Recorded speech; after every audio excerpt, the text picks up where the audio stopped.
आप देख रहे हैं आजा कहानियों के साथ। आप चलते कहानियों की ओर। जेस एक गांव का रहने वाला है और मुंबई में एक जॉब करता था। जब उसे 6 महीने बाद छुट्टी मिलती तो वह अपने गांव जरूर जाता था, जिसका गांव केरला में था। उस गांव के पास बने रेलवे स्टेशन के बारे में पता था और वह इसी कारण दिन में ही अपना गांव में पहुंचता था।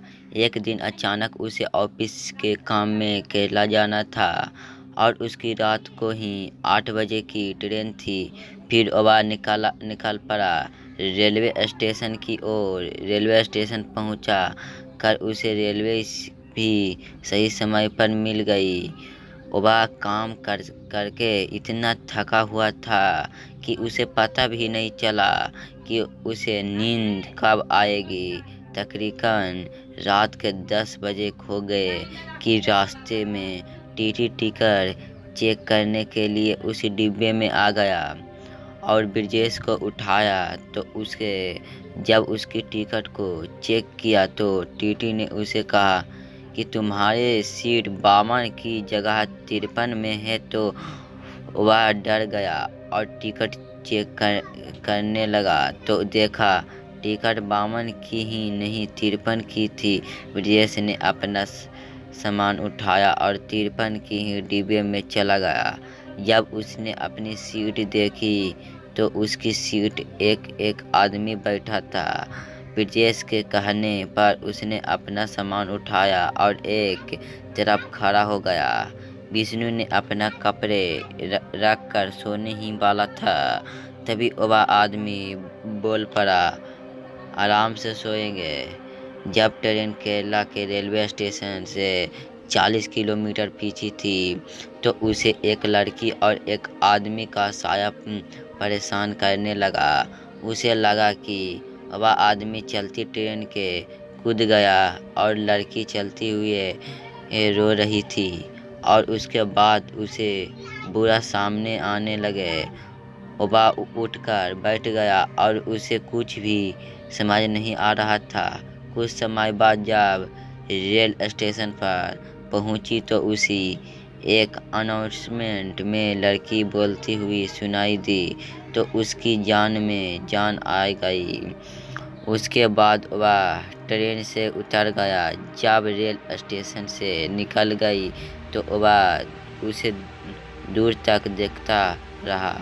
उसके बाद सभी यात्री अपने अपने घरों में चले गए और वह अकेले ही रेलवे स्टेशन पर रह गया। धीरे धीरे वह संसार छाने लगा और उसे 2 आदमी आते हुए दिखाई देने लगे।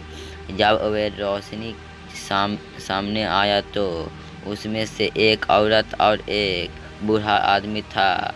उसके बाद वहाँ से निकलना ही बेहतर समझा था। रात का 1 बजे हुआ था, जिस कारण उसे कोई भी सुधन नहीं मिल रहा था। तो उसने अपने गांव को पैदल जाना ही बेहतर समझा और वह निकल पड़ा पैदल अपने गांव की ओर। उसे लगा कि कोई उसका पीछा कर रहा है। जब जब उसके पीछे मुड़कर देखा तो उसके बाद वह ट्रेन से उतर गया। जब रेलवे स्टेशन से निकल गई तो वह उसे दूर तक देखता रहा। उसके बाद सभी यात्री अपने अपने घरों में चले गए और वह अकेले ही रेलवे स्टेशन पर रह गए। धीरे धीरे वह सन्नाटा छाने लगे और उसे 2 आदमी आते हुए दिखाने देने लगे।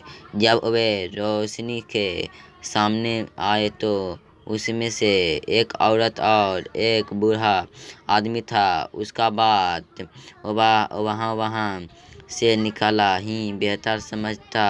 रात का 1 बजे हुआ था, जिस कारण से उसे कोई भी साधन नहीं मिल रहा था। उसने अपने गांव को पैदल जाना ही बेहतर समझा और वह निकल पड़ा पैदल अपने गांव की ओर। उसे लगा कि कोई उसका पीछा कर रहा है। जब उसने पीछे मुड़कर देखा तो रेलवे स्टेशन वाले लड़की और बूढ़ा आदमी पीछा कर रहे थे। वह तेजी से जाने लगा वह आदमी एकदम से उसके सामने आ गया और बोलने लगा, आराम से सोए थे क्या? और उसके बाद वह लड़की भी आ गई और कहने लगी, तुम लोग ने मुझे